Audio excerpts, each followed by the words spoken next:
star, more than 3 times the size of our sun, ought to end its life how? With a collapse. The gravitational forces of the entire mass overcoming the electromagnetic forces of individual atoms and so collapsing inwards.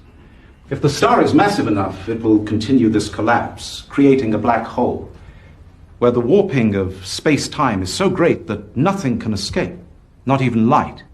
It gets smaller, smaller. The star, in fact, gets denser as atoms, even subatomic particles, get literally crushed into smaller and smaller space.